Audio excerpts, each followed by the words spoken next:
यह एक गर्मी की रात थी जब नीना और अर्जुन अपने छोटे से पहाड़ी घर में अकेले थे। घर के चारों ओर घना जंगल था और अंदर का माहौल रोमांटिक और शांत। कमरे में हल्की रोशनी थी जो मोमबत्तियों से आ रही थी। नीना ने हल्के गुलाबी रंग की साड़ी पहन रखी थी जो उसकी त्वचा से मिलती हुई बेहद आकर्षक लग रही थी। उसकी आंखों में शरारत और प्यार का मिश्रण था। अर्जुन ने उसे देख रहा था, उसकी हर एक हरकत को जैसे वह अपनी आंखों में कैद कर लेना चाहता हो। नीना धीरे धीरे अर्जुन के पास आई, उसकी धड़कनें तेज हो गई। उसने अपनी उंगलियां अर्जुन के बालों में फेरी और उनके बीच का फासला धीरे धीरे खत्म होने लगा। अर्जुन ने नीना को अपनी बाहों में भर लिया और उसके कानों में धीरे से कहा, तुम्हारी खुशबू मुझे पागल कर रही है। नीना ने मुस्कुराते हुए उसकी ओर देखा और धीरे से उसकी छाती पर अपना सिर रख दिया।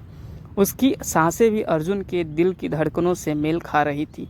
अर्जुन ने नीना के चेहरे को अपने हाथों से उठाया और उसकी आंखों में खो गया। दोनों के बीच कोई शब्द नहीं थे, वह एहसास था जो हर एक स्पर्श में गहरा होता जा रहा था। अर्जुन ने धीरे से नीना के होठों को छुआ और फिर वे दोनों एक गहरे चुंबन में खो गए। कमरे में केवल उसकी धीमी धीमी सांसों की आवाज़ गूंज रही थी। नीना ने अर्जुन के कंधों को पकड़ते हुए उसकी शर्ट के बटन खोल दिए और उसकी उंगलियों से उसके शरीर को महसूस किया। अर्जुन ने भी धीरे धीरे नीना की साड़ी को कंधों से नीचे सरकाना शुरू किया। उनके बीच की हर एक हरकत में एक चाहत और एक गहरा लगाव था जो उन्हें और करीब ला रहा था। बिस्तर पर गिरते हुए अर्जुन ने नीना को अपने पास खींच लिया। उनके बीच का हर एक स्पर्श, हर एक चुंबन और हर एक सिहरन जैसे समय को रोक रही थी।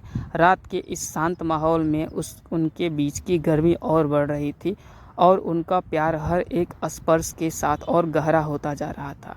जंगल के बाहर हवा की सरसराहट और अंदर कमरे में उनकी नज़दीकियों ने जैसे एक नया संसार रच दिया था।